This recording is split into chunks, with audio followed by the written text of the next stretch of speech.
All right. Welcome in to this latest edition of the Belliet Fantasy Live Football Dynasty Edition. I had to make sure I got that correct because normally I'm the host of the baseball show, but this is the Football Dynasty show right here. And I am hosting because Andrew is apparently in Wi Fi dormitory out there in Indianapolis. I thought I was in the backwoods when I was in Utah about a month ago, but apparently Indianapolis is the Wi-Fi hell of the universe. So, but no problems because we are pretty much having a TSS heavy edition right now. And coming back, our old buddy Justin is here with us today. Justin, how we doing? Oh, doing good, doing good. I've never heard of Indianapolis being the Wi-Fi hell. I Me think he neither. might just be knee deep in something else right now. Yeah, I think you're probably right about that. Yeah. So, but we're going to soldier forward. And also joining us from TSS Land and also one of my buddies over there on the baseball show. Of course, I'm talking about Nick. Nick, how are you doing this morning? I'm doing well. I thought Indiana was hell for other things, not for Wi-Fi. Well, I lived there for many years, and so I'll just say that I'm glad I'm down here. That's all the more I'll say about that. Yeah, I be in Texas. I heard one southern town in Indiana, which will not be named, is like a one stoplight town, and it's like the dread of the earth from somebody. So I will not name that town, but if That's you're in probably that smart, town, I think. That's probably smart. you know who thing to you do. are. And joining us, as per always, up there in his bar that we all should be able to call home, we've got Chase. Chase, how are you doing this morning? Well, we're my family, my dad's family side of the family is actually from a small. I don't even know if it is one stoplight town in southern Indiana. So no. I will neither confirm nor deny any of these Allegations? but I'm happy to be where I'm at right now compared to that. So yeah. I got a feeling Duck is begging out on the Wi-Fi. Yeah. Too, if any of you remember where we said he was and what he was doing. But anyway, I saw some pictures, so I think that you're probably correct on that assumption. But we're here. We're ready to talk some NFC East. We're bringing on the power, and so today we're going to be talking about the NFC Eastern Division. And we talked just a little bit, Nick, before you got on here, but I think it's probably the most wide open division out of all of them. And simply because a lot of people are expecting the Cowboys to take this division, but there hasn't been a repeat division champion in the NFC East since the 2000s. That was the Philadelphia Eagles, your Philadelphia Eagles, Nick, many moons ago. 2006. Okay. Yep. So we're talking 15. What is it? No. My math is a little rusty right now, but no, going on 17 years. Yeah, 17 years. Okay, so we haven't had a division champion repeat in 17 years in the NFC East. So that's going to put the Cowboys right on the microscope, and so we're going to start there. I'm going to shoot it over to you, Justin, because I know how big a fan you are of the Cowboys, and after what San Francisco did to them in the playoffs right there. And so they've lost a lot of firepower, especially in the receiver room, because now you got Amari running around in Cleveland. You've got my good buddy Wilson running around in Miami, down there in the Commissioner Cooper's neighborhood. And so Dak Prescott, let's start with him. He had a pretty good season last year. He threw 37 touchdowns. He had 49 yards passing. He is going to have a big season. What do we look from him coming into this season, Justin? Oh, yeah. I mean, first off, Yeah, Niners and Cowboys, legendary rivalry. I was very happy the playoffs played out the way they did last year. And I was very happy that we shut down Dak pretty well and almost lost it because of Jimmy Garoppolo. But as you guys know, I'm not a Jimmy Garoppolo fan. Right. Jimmy That's a G for me conversation for stands another like day. Jimmy Garbage Can. So get him out onto the street as soon as possible. But here we go. Dallas. So Dallas, I love Dallas's odds this year. And I love it because Dak is 1 year healthier from that bad, terrible ankle injury, which we almost saw the bone pop out of the skin. It was just terrible. But last year, like you said, he had an amazing season. He broke the Dallas Cowboys record for passing touchdowns. A lot of people kind of undersold what he did because, playoffs and he didn't finish where people had drafted him, which, it's confusing to me that people drafted him even higher last year coming off an injury than they're drafting him now.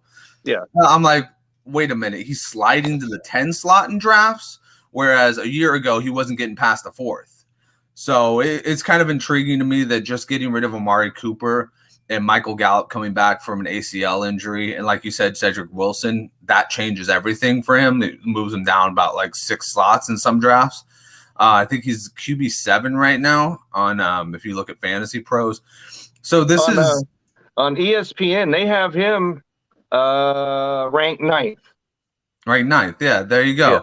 So I mean, that's a little bit confusing for me because when you look at it now, you imagine he's a lot more mobile now. He's more comfortable with his ankle injury right now. Obviously, last year I wouldn't have even been comfortable running around on that thing. But you got to imagine, the line has gotten a little bit weaker. It's gotten younger.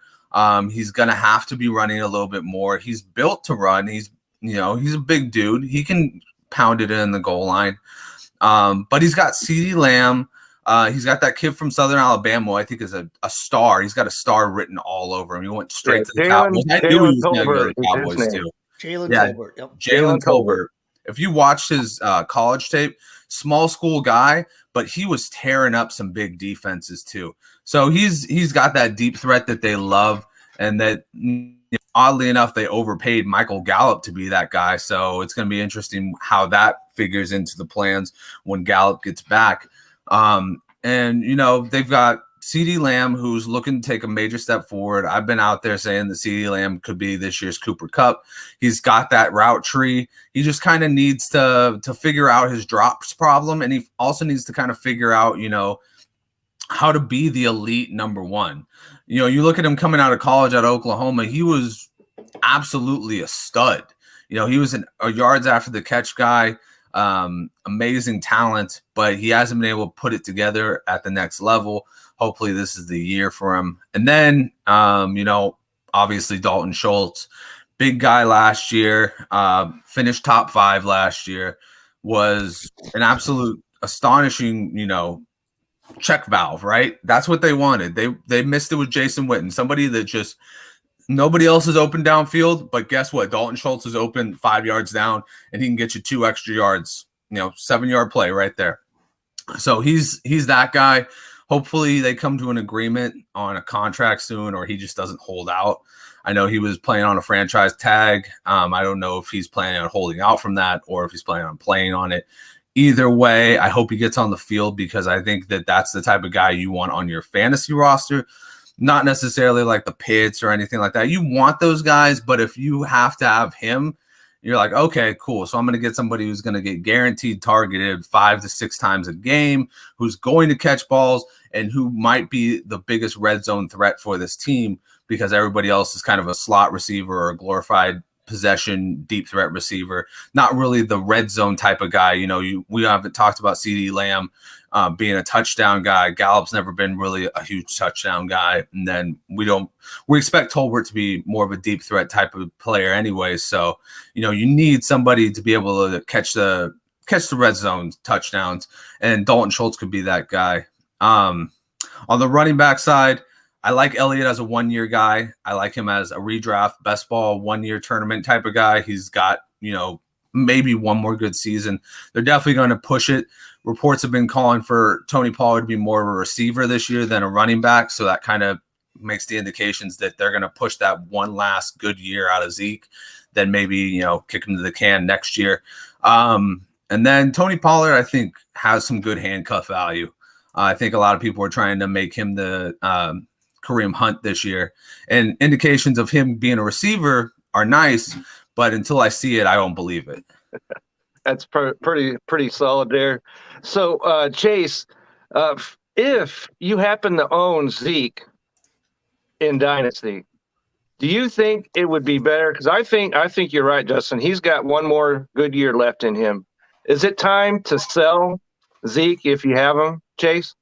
Well, from my standpoint, it might be. It all depends. We've said this before. You've got to take an honest look at your team and understand where you're at in terms of being able to compete for a championship. If you're able to compete this year right now, and you can be one of the top 2-3 teams in your league, there's been a lot of chatter around Ezekiel Elliott and around him having a monster year. And I'm not necessarily sure where all that chatter is coming from, because when I look at the team, like Justin touched on, their offensive line has gotten weaker. Now, granted, they were the top offensive line, top ranked anyway by PFF last year, but they're new at left guard, they're new at right tackle, and that right tackle is going from Lyle Collins to probably Terrence Steele.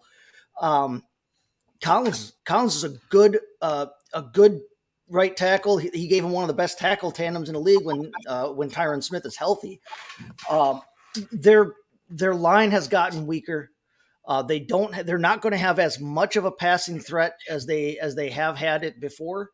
When Gallup is fully healthy, he's going to be okay. He's going to be good. CeeDee Lamb, again, another guy that everybody has jumped on this year.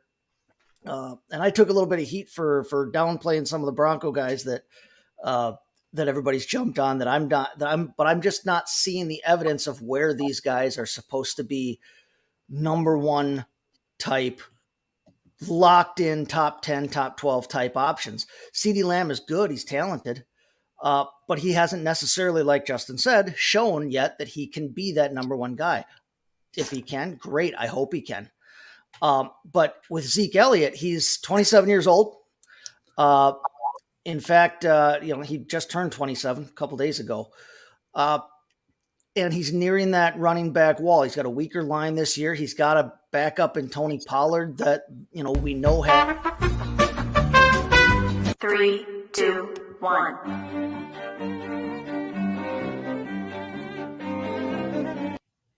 Sorry about that. No, it's okay. Mondays are tough. I get it. Yeah. Monday's tomorrow, but Mondays are tough. I think that with Zeke Elliott, it's better to be a year early than a year late. If you're ready to compete this year, you can afford to wait and see on him if he's going to have the kind of year that we all, would like to see from Zeke, or that we all kind of assume Zeke always has, even though that hasn't always been a lock either. If you are not competing this year, if you're in the bottom half of your league, sell him. Because of the chatter around him, you're going to be able to get some good value out of him. But he is getting older, and he's just not a guy that I'm sold on this year having a big, gigantic year. I'm actually looking more for, Prescott to have to spread the ball around because he doesn't have, that strong and as deep a receiving core as he had last year. I think Schultz is going to get targets that, Elliott's going to get his targets that he usually does if he's playing. But with Pollard coming up, Pollard not having as much tread on the tires, I'm just not sold that Zeke Elliott is going to be like a top 5 type back this year. And I'm hearing a lot of that chatter. If you can get you should be able to get good value for him right now because of his name recognition. I have no problem selling him right now, to be honest with you. But you have to get a good return for him because you are selling a guy that has that name value. Absolutely. So, Nick, in drafts, we're talking about CeeDee Lamb. You're going to have to use a second-round pick to get CeeDee Lamb this year. Is that worth it? Is that something that you would be willing to give up to get CeeDee Lamb this year? Okay. So, truth be told, full disclosure, what a way for me to throw up my my breakfast this morning on this fine Sunday, then going to talk about the Dallas freaking Cowboys, a team who has won. We'll make it up to you in a minute, Nick, because we'll talk about Philadelphia. So just hold it in for a couple more minutes. You'll be okay. A team that's won 4 playoff games since 1996. We've had more U.S. presidents. J-Lo has had more engagement rings than this freaking team. Why in the holy heck are we talking about the Dallas Cowboys? All they do is underachieve every single year. It's okay. So the 2 problems with the Dallas Cowboys, number 1, is Jerry and Stephen Jones. The second thing is Mike McCarthy. Okay, so that's going to hold them back. But getting to your question, CeeDee Lamb, is he worth it? Yes, because he is the number 1 target in Dallas. They do have a prolific passing game, in my estimation. The running game we had alluded to earlier with Ezekiel Elliott. Ezekiel Elliott, if his name was Tom Smith, he would not be getting drafted. I'm telling you that right now, because I'm looking at his numbers. They are in decline. Tony Pollard is essentially that true number 1. If they gave the ball to Tony Pollard as much as they gave it to Zeke, he'd be a 1,300-yard back. I wouldn't even flinch at that.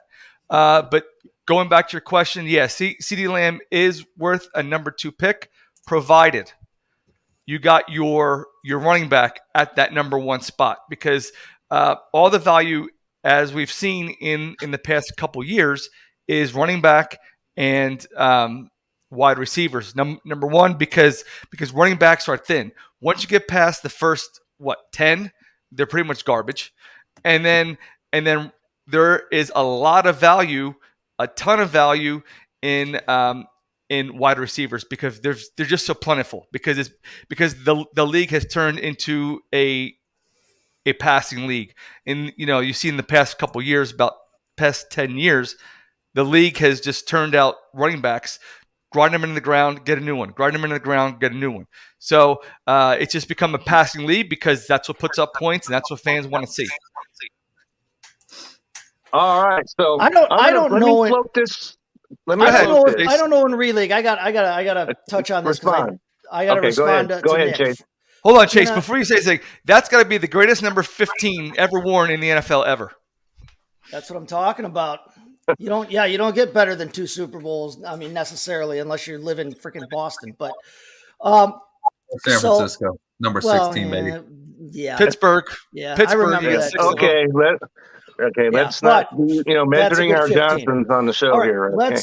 Let's circle back around to CeeDee Lamb here. If I'm in a dynasty format, like we're talking about today, CeeDee Lamb's only 23 years old. He's got a good quarterback in Dak Prescott. He's got an offense around him, like you said, Nick, that generally is more prolific than not. It's generally a higher passing volume offense. In a dynasty format, I'm all about having CeeDee Lamb on your roster. That's great. If we're talking like a redraft type format, I'm not sure I want to take him in the 2nd round.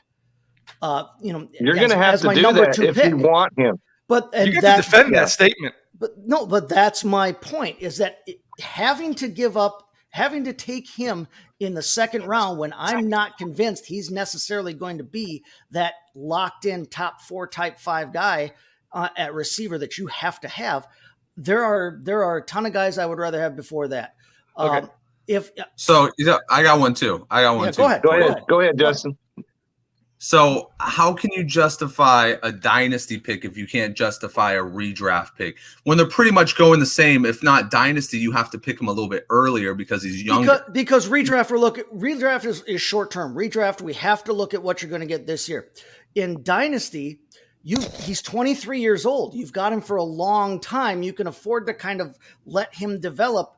You can afford to and you've got all kinds of opportunity to have other guys on your roster to strengthen your depth. In a redraft situation, I'm looking for the best value I can get this year.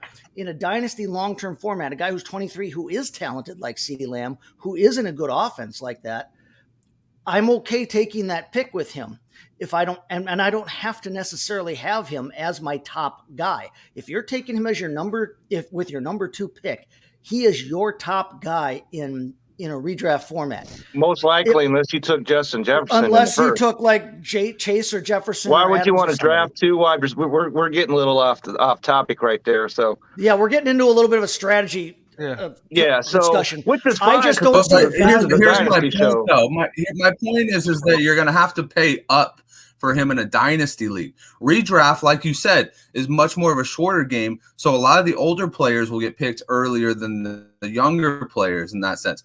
But why are you willing to pick in a single QB dynasty league, you might have to pick him with your first round pick. And you feel comfortable doing that, but you don't feel comfortable one round later in a redraft, which is kind of interesting because he might have a breakout year this year with the target share that he might be getting with that Amari Cooper and Cedric Wilson.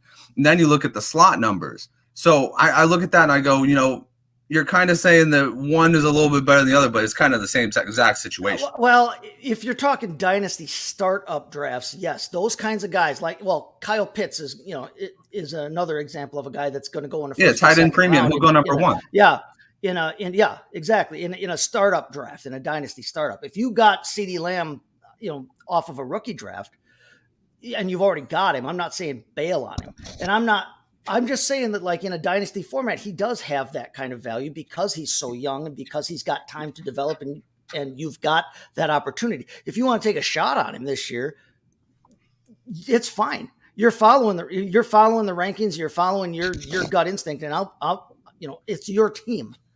But I'm not convinced that CeeDee Lamb this year is going to return second round value, especially, when you look at other positions and where I think I can get value from them. I just don't think I'm getting CeeDee Lamb. I'm not getting the value out of CeeDee Lamb I want with my second round pick. All right, so that's what I'm saying. Yeah, because I was going to say, just put it in context. When we get into the season and just see how much Chase is bringing on the power right here. All right, so we talked about Dallas quite enough, I think, and so too much. Okay, way too much. All right, so we're going to switch over, and we're going to make Nick happy. We're going to talk about Philadelphia next. And so the question, I just want a yes or no answer to this question, because ESPN has Jalen Hurts ranked above Dak Prescott in their rankings. Would you buy into that? Jalen Hurts over Dak Prescott. Justin, do you buy that? Honestly, they equal each other out, so I'm not mad at it. Okay. Jalen Hurts, he offers a lot more as a runner, and then I'll make it short. And Prescott just offers more as a passer. But so TD totals, they could have the same. Okay. All right, Chase, what do you think? No, I'm not buying that. I'm not. No, Jalen Hurts is not buying it. Okay. No, I'm not buying. Jalen Hurts has got a ton of athletic ability, but it's a make or break year. I just want an answer right here. I'm not buying. Okay. I'm not buying Jalen over Dak. Nick, do you buy Jalen Hurts over Dak Prescott in Dynasty? Not in life, but in Dynasty. In Dynasty, I would say yes. I'm buying it just because he's younger, he's healthier, and he does run. Mm-hmm. Okay. And he's got a more proven receiver in A.J. Brown than CeeDee Lamb.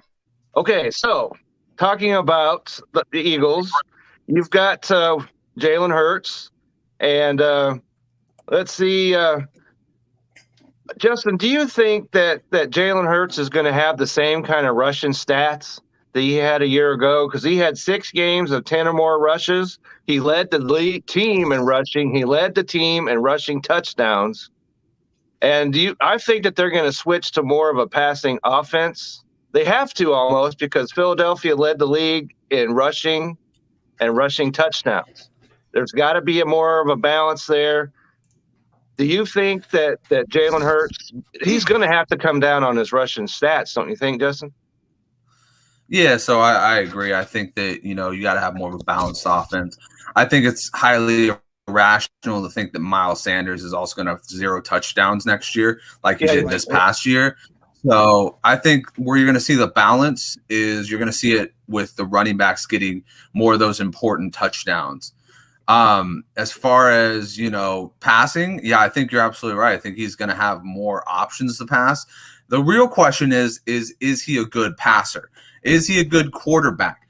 I always look at, you look at the examples of like some of the weeks where he was so far behind that, everything he did was so magic, but you really take it into context, like they were blown out of these games and they were just coming back to fill in the scoreboard.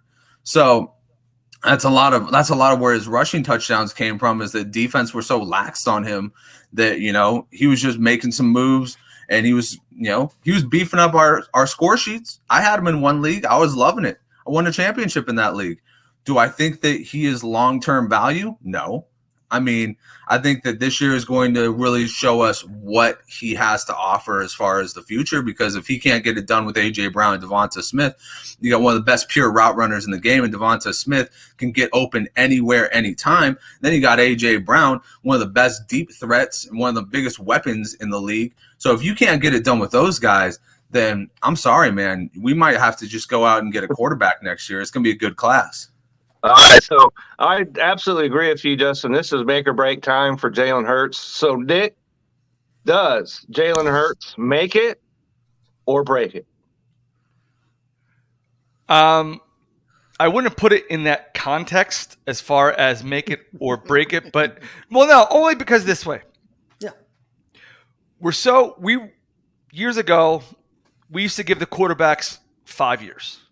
Then somewhere along the line, if we sped it up, if they can't play in 2 years, they're out. Or if they have three good years and one bad year, they're out. Do I think that Jalen Hurts is a good quarterback? My answer is no. I think he's got a rag arm. He can't throw it deep. If you get over 30 yards, he loses zip on the ball. And like you said earlier, they were the number one rushing team in the league because they had to be. Because Jalen Hurts couldn't throw the ball. I don't think he's got the ability to make the appropriate throws when he has to. Can he thread the needle? Maybe 20, 30% of the time. But is he a good fantasy quarterback? Yes, because of his rushing stats. Miles Sanders, I think this is his last year as an Eagle. I'm almost guaranteed. Because first of all, number one, he wasn't drafted by Sirianni. He's not his guy. He has underproduced due to injuries or offensive line play or just hitting the wrong holes. They're gonna feed Gainwell to see what they have in him. I don't think Gainwell is the answer either. So I think in the next couple years, in 2 years, you're gonna see a retooled quarterback and backfield. And by volume, the best running back they have is Boston Scott. Well, when you look at his numbers, he had 7 touchdowns a year ago, which led to running backs. Mm-hmm. So, given that, then they brought in the other guy. Then they brought in Howard. And was it the one game Howard had four touchdowns? I mean, I was loving it because I picked him up and I started him. So, it's tough to draft the Eagles backfield. Yeah, it's tough to draft the Eagles backfield. Boston Scott may have had all the touchdowns, but Boston Scott is my size, and that trust me, that doesn't cut it in the NFL. He's 5'6", 203, and I don't think that he is another small another small running back that they used to have there that can catch passes. No, he's great in his role, but no, he's good in his role, but he's not the answer. Is he a 30 carry back? No, not even close. And for his career, he only averages just over 3 yards a carry. You're looking at Miles Sanders, who I agree with you that he's underproduced, but I think that it's solely because of his injury problems that he's had. He averaged 5.5 yards a carry on his career. He's a good back if they could give him the ball. Positive regression to the mean means he's going to score more than 0 touchdowns if they give him the opportunity. It's a running back curse. So, And Jalen Hurts, again, Jalen Hurts needs to not function as their primary running back. He needs to play the quarterback position. He's a very talented runner. No one can take that away from him. But this, you said before too, this is a passing league. Now in Dynasty, Jalen Hurts is great because he's got a floor, because he's always going to tuck the ball and run the football. This is his, like you said, make or break year. He has to prove this year that he can be a quarterback that can lead this team somewhere. He has to overcome Dak Prescott and the Dallas Cowboys. And if he can't prove that he can do that, like Justin said, this is a strong year for quarterback. It's a good year to go out and take a look for one. Not to mention they've got everybody's favorite backup, Gardner Minshew, on the roster right now. Garbage. Garbage Minshew. Mustache. So the question now is, so Jalen Hurts, if you want him, we're doing a startup dynasty draft. If you want him, you're going to have to get him in the top 10 quarterbacks. No, absolutely. Absolutely. Okay, so is he worth taking that high in Dynasty? Justin? Yes. What's that? Jalen Hurts, top 10 Dynasty? Is that what you're saying? This year, top 10 in Dynasty. If you want him, you're going to have to spend a top 10 pick on him, as far as quarterbacks. I'm not saying top 10 in your league, but top 10 quarterbacks. You have to spend a top 10 in Dynasty to get him. Don't ever expect me to spend a top 10 in Dynasty to get him. If you're asking if I would do it, hell no. I would let somebody else take that bullet 100%. Yep. But yes, you do have to spend a top 10 to get him. Actually, you know what? I'll say this. You probably have to spend at least a top 12 to get him, because some people are smart and they will avoid him. Okay. So that's still we're talking about essentially. When we're talking about the Eagles, we haven't talked about Dallas Goedert yet, and we should be. Okay, so he's still one of the quality tight ends out there, and if they're going to switch to a more passing offense, as we've just said, they have to do that. Then Dallas Goedert's already a good tight end. Does that put him in one of those that he can go up into the top 5? Let's start with you, Nick. Top 5? Top 5 tight end season coming up for Dallas Goedert. No, I think he's going to finish just outside the top 5, because I mean you have other tight ends that are more primary weapons. So I would say he's just, I think, like 6 or 7 he'd finish. Okay, Chase, what do you think? That's a way to hedge the bet. On your own team, Nick. Come on. No, hey, I'm realistic. I'm not a homer.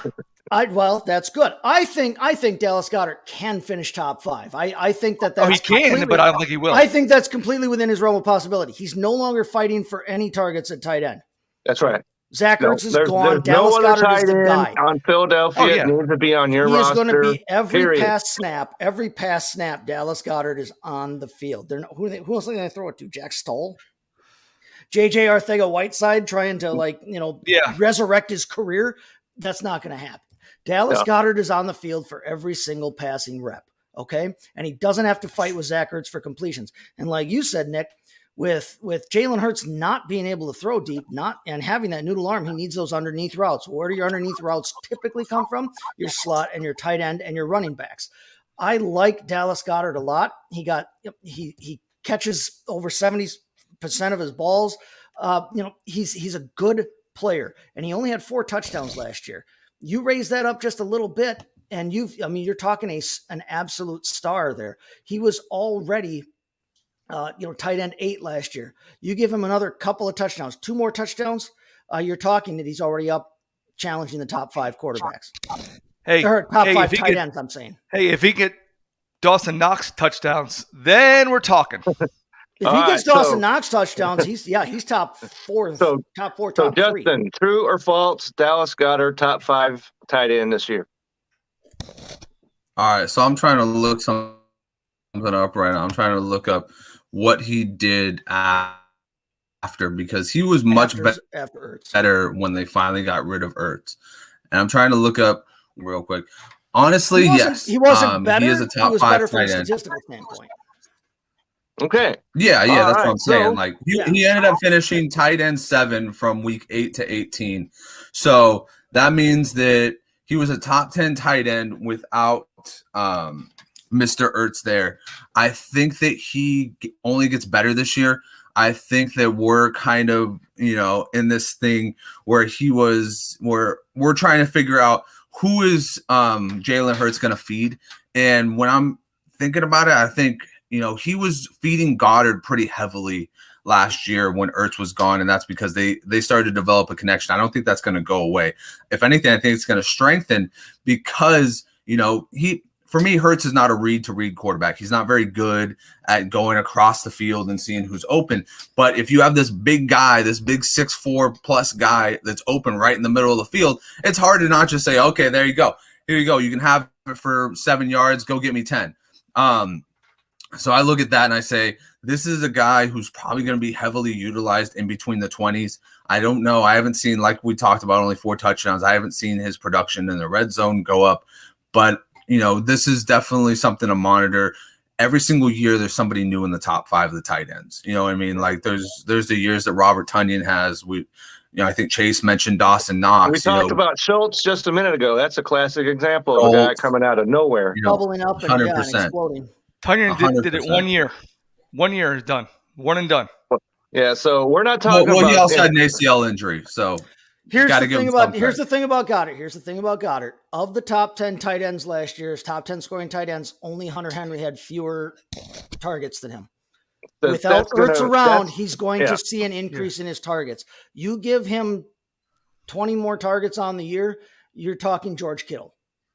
Henry was in terms of production.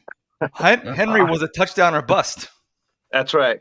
So we got to pay some bills up in here, and so before we let Dan take it away on the Manscaped, since I'm hosting this show right here, I'm going to go ahead and put a plug in for intheclutch.com. All right, and people that have watched the baseball show know that they have baseball stuff, but they also have quite a bit of football, basketball, hockey. It's all officially licensed, and they got players. You can spend a lot of time on intheclutch.com. And so once we get done with our show, get over there and check it out, and make sure you put in the code BellyUpFantasy to get your 10% off. Okay, so I got that plug in. Now comes the official sponsor. Dan, take it away. Hey, you. Yeah, you. Got Bush? You definitely do if you haven't tried the best products from our sponsor today, Manscaped. Taking control of your bush is important. These products are so good, you're going to be showing pride in your new bush-free yard. It's a fact that you will have the best-kept nutsack on the cul-de-sac. Save big and be the most hygienic version of yourself by using the discount code BellyUpFantasy for 20% off and free shipping at Manscaped.com. Whether you're looking to go bald like an eagle or just in need of a safe trim, Manscaped is dedicated to helping you level up your full body grooming game. The grooming package I highly recommend is the Performance Package 4.0. Inside this package is the Lawnmower 4.0. This electric trimmer is a bush worst nightmare. With a Performance Package purchase, you get 2 free gifts, the Shed Travel Bag and the patented high-performance reduced chafing Manscaped Boxers. They have a bunch of other products on their website, too, to help you maximize your confidence and grooming game.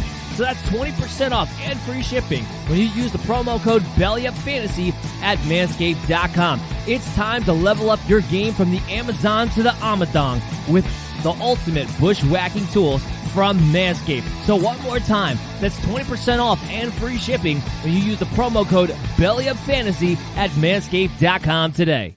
Hey. All right, Dan brings it. You got to give him that much. All right, so we're going to switch over to the Washington Commanders, and let me just say that is the worst name in the history of pro sports. All right. No, it's not. No, it's not. No. Okay. All right, so I'm just floating my opinion, and this is it's a Seattle Kraken. All right, Nick, I was in the Navy. Commanders, it's terrible. All right. Seattle Kraken. Let's move on. Kraken, don't go there. All right, we're not going to. I don't want to go in there. I don't want to go in the Kraken. Seattle homer. Yeah, we got to back. All right, we're not going to get into that. So, Washington. Good. I want to stay out of the Kraken. All right, so Carson Wentz, guys. is Oh, God. ranked 23rd coming into this season. And so, but the only question we really need to answer with him is he worth having in the 2 quarterback leagues? I think he's worth having on your roster. Would you all not agree with that? 2 quarterback leagues? Roster, Gotta yeah. Yeah, Okay, of course. So, all right. So if you're in a 1 quarterback dynasty league, forget Carson Wentz. Okay. Back up. Okay. So having said that, with him there, Terry McLaurin, okay, Scary Terry, as he's been known to be called, is he going to be scary this year? Scary good, or scary? You want to just throw up? So Jay, we'll go ahead and field that question first. Terry McLaurin, how do you view him coming into the season? Terry McLaurin. McLaurin, okay. He's so talented, so He is, talented, absolutely. but he's frustrating. Now he finally played every single game last year, and he didn't manage a bunch of points, but he didn't have a whole lot of great quarterback play. I mean, we were talking Taylor Heineke, who was a good guy. I'm happy for Taylor Heineke, but Carson Wentz is the better passer between the two of them. He really is. That's not really a high bar, though, is it, Chase? It's not a high bar, but if you're talking that he gets an increase, if he gets an increase in quarterback ability, you're talking he gets an increase in points. McLaurin is one of those guys that seems like he's good enough to overcome a lot of that. But the problem with McLaurin is, he only caught 60%. He didn't even catch 60% of his balls last year. Now, was that a problem of quarterback, or was that a problem with Terry himself? He has not been a very efficient receiver over his career. Now we know he's explosive. We know he's got a ton of talent, but can he reach that efficiency level? Can he boost his receiving percentage above, say, 75%? Can he catch 3 out of every 4 balls thrown his way? Wentz is a better quarterback than he's played with in the last couple of years. So this is the year to look at Terry McLaurin and watch and see, hey, do we have something here? They signed him to a big contract. I don't have to worry about that because I'm not working for the Washington front office. I'm working with my own fantasy team. I've got some shares of Terry McLaurin, but I'm looking closely this year. I want to see, can he increase his efficiency and become that top guy like they're paying him to be? I'll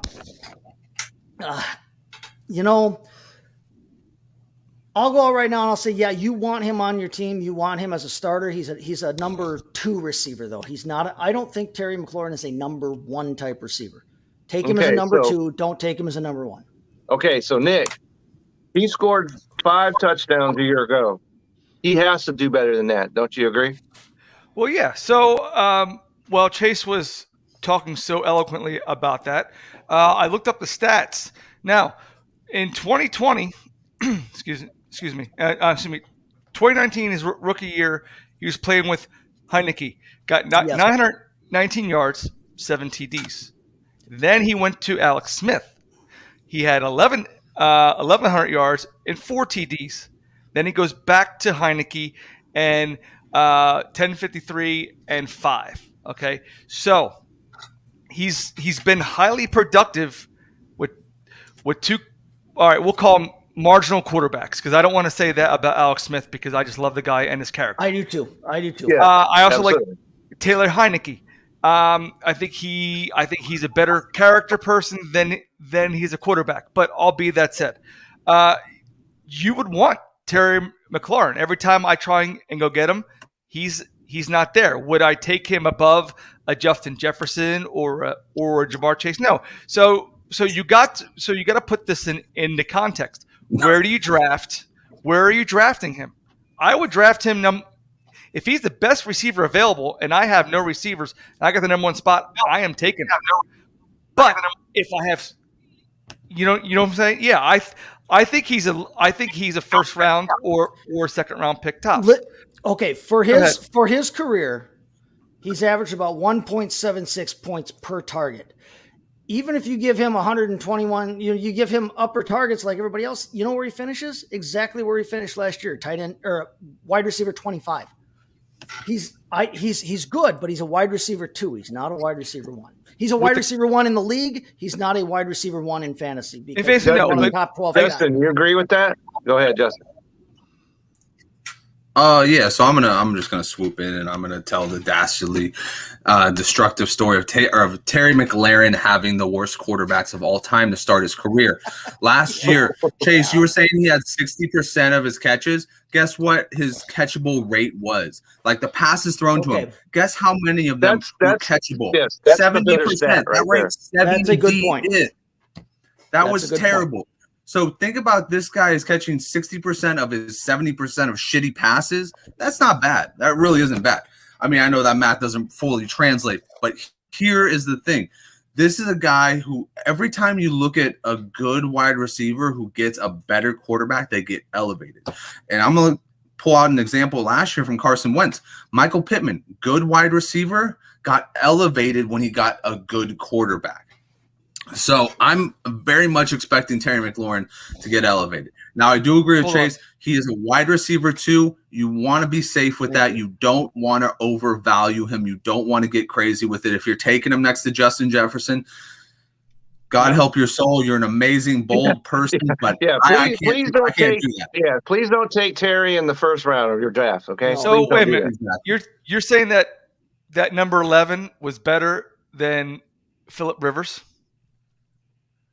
Yes, 100%. 100%. Because remember what we had with Noodle Arm Phillip Rivers.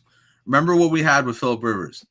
Yeah, we're talking about late. Phillip Rivers was also 783 years old, too. That's right. In the playoff, now didn't he? I mean, his arm was still the same. 1 year away from being a fossil. His arm was the same from day 1 to 750 when he fucking finished up his career. It was still the same motion. I still would have called him a girl if he was on my high school team because he threw that ball. You got beat up. All right, so we are running out of time, gentlemen. My back, so we've been fine. All right, so let's bring it in for a landing. All right, so Antonio Gibson. All right, is he top 10 running back material this year? Go, Justin. No, I want him to be. He's really good. I want him to be too, but I have to agree with you. No, I'm not buying it. Chase, are you buying that? Not at all, and I'm happy because I don't have any shares of him right now. Me too. So, Nick, are you buying it? No, I had him last year, and he was so disappointing. And then already this year, Ron Rivera said it's going to be an RBC. So, no. All right. So, and you got to figure that, to me, the late round value of the Washington backfield is J.D. McKissick. All right. So we're just talking late round. Especially in PPR format. Especially in a PPR format. He was hurt, and the two of them are going to come into the season. They kind of cancel each other out a little bit. And the numbers backed us up. When McKissick was there, Antonio Gibson was 17. Without him, he was the 6th ranked running back. And so with the two of them together, canceled each other out, I'm going to take J.D. McKissick later, but maybe my last pick. And that was without Brian Robinson having been drafted.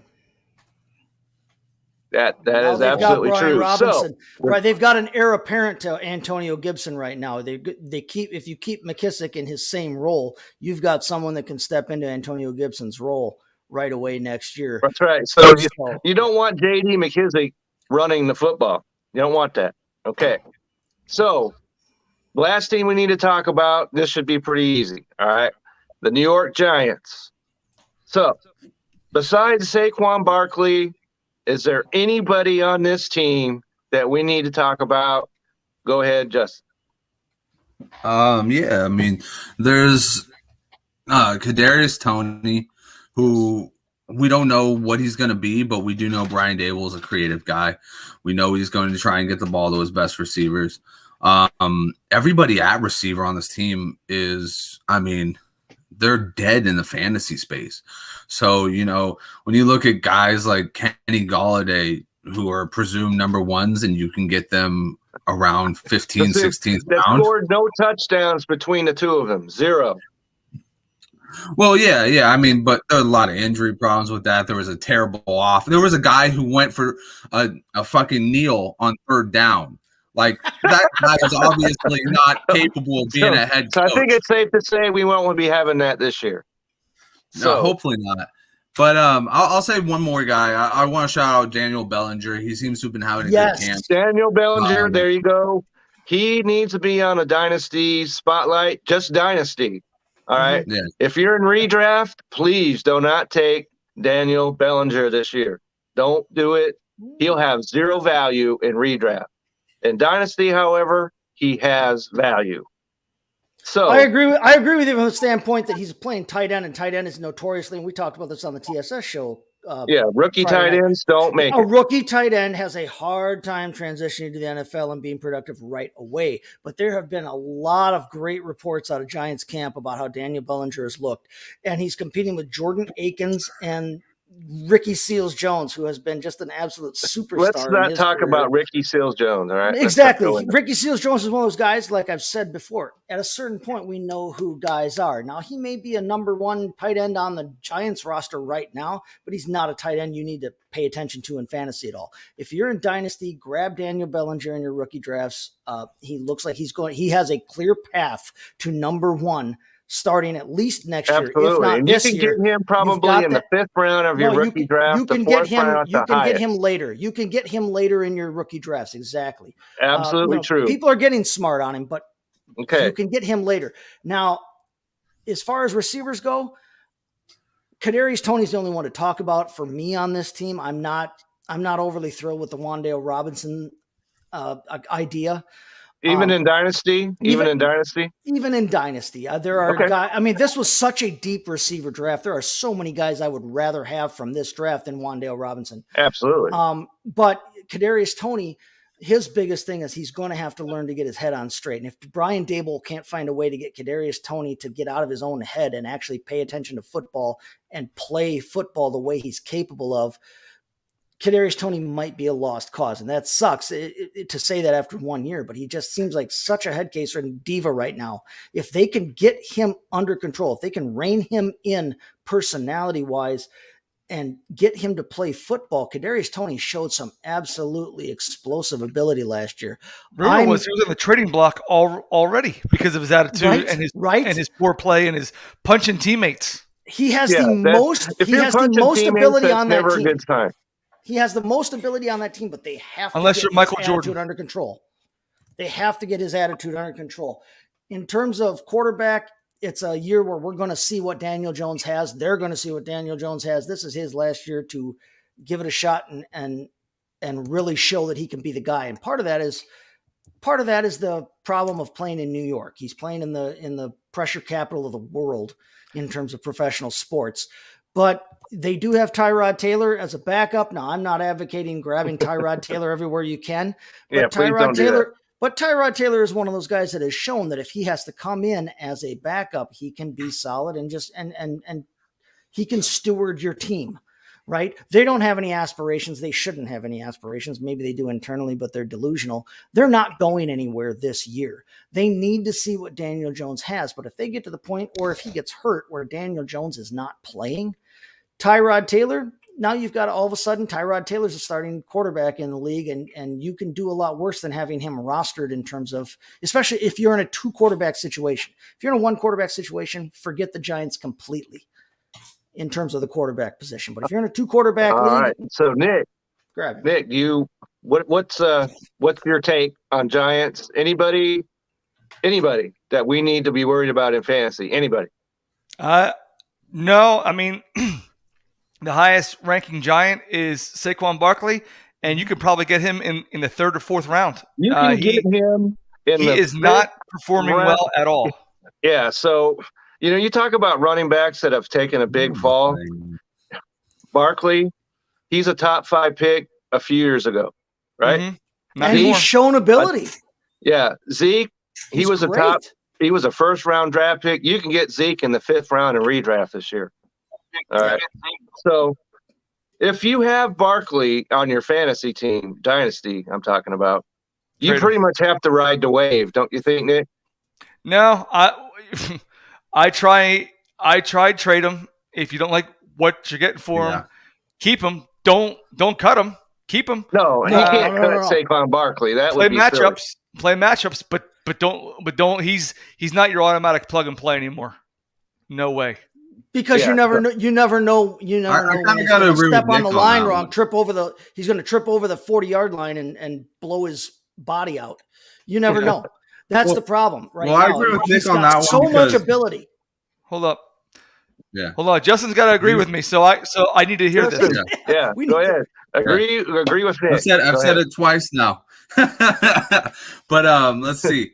His target share has been absolutely atrocious since Eli Manning left. And, as our friend Travis has been saying in the chat, a lot of it is because he doesn't have that veteran mindset. And he's never been taught that because his coaches have been so garbage for the past couple of years. They don't even know what the fuck they're doing on the field.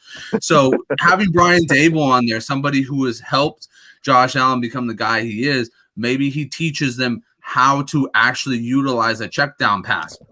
Because guess what, buddy? When you're getting sacked, the best way to avoid that is get it to your running back who can run it all the way downfield for a fucking touchdown.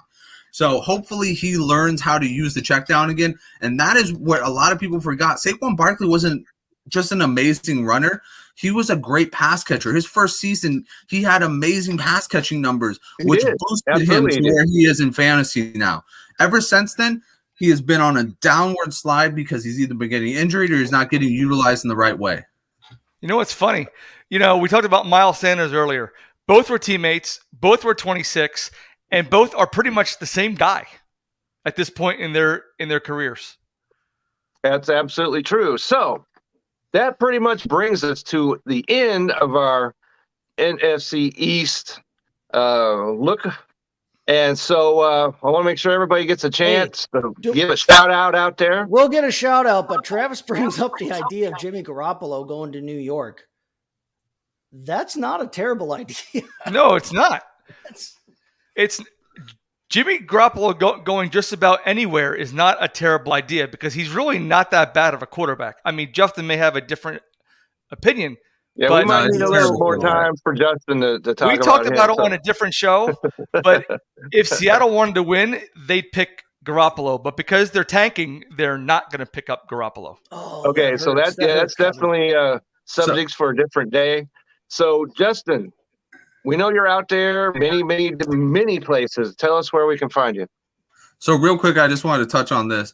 This is a real good point by Travis. The problem with Saquon Barkley is Twitter keeps on moving his value up, and everybody still thinks that he's got a rebound season coming. So you're not going to get him for the cheap anymore. But, I still think he's got some value there. Yeah, exactly. But anyways, Kevin, thank you guys for having me on. It's been a wonderful show. You're always welcome here, Justin. You know that. Yes, sir. I take every opportunity to come back because I love talking shop with you guys. You can catch me and Nick on TSS Fantasy. We're finishing up our summer tour this week with the NFC West. Super excited about Monday. It's 49ers Day. And then we also have I also do my other show, Dynasty Brews, on Thursdays. And then in and out of writing for Belly Up whenever I get a chance from not having this hectic podcasting schedule. But thank you again. You're welcome. And so Chase, give us the breakdown. You can find me, like it says on the screen, at STTChaseFFB on Twitter. I'm always giving my takes on there. Find me at bellyupfantasysports.com. I'll have a couple of team reviews coming out this week, later this week. I've got a couple out already on the Packers, the Browns, the Broncos, so check that out as well. And as always, make sure you stop past bellyupfantasy.com, sign up for the Belly Up Bowl. It's still not too late. Right. You can get in there. You can support a great charity in Alex's Lemonade Stand. All right. So, Dick, everybody knows that you can find you with me coming up later tonight on the Baseball Fantasy Show. And where else are you out there, Nick? We know you're out there. Oh, you can find me at the Walmarts. You can find me at the 7-Elevens. I'm out there, right? Woohoo! Down at the Sizzler? No, that's where I draw the line. I ain't going to no damn Sizzler. First of all, my First of stakes all, do not where would a Sizzler be that one could go into if one wanted to? my stakes do not come on a wheeled cart. I'm sorry. That's where I draw the line. Yeah, I'm with Nick. You got to draw the line somewhere. Okay, Cards? and No. He's more of a Ruben Tuesday type of guy. Shh, you weren't tell anybody. So anyway, ground round. So anyway, yeah, you can also find me at tssfantasy.com as we are finishing up our summer tour. Justin's brainchild, fantastic idea. Is 32 for 32. It's fantastic. Check it out. He wanted to strangle me when he first heard about it, though. That's right. So 32 shows. I went. You can always find me on Twitter at Kevin62 WILSEA. And you can always find me on the Belly Up Fantasy website. I just had a story, an article that I published just yesterday on baseball players that you do not need on your fantasy team. Don't let them Titanic your season. So get over there to the – okay. That's not somebody I mentioned in the article, but there's somebody we might be talking about later tonight. So hot take right there. So, all right. So – join us next week. We'll be talking AFC South. AFC South right here. You heard it here first. Make sure you check us out every Sunday, 10 a.m. Central, 11 a.m. Eastern, which apparently is where time began, from what I understand. And so thank you for joining us. We will see you next time.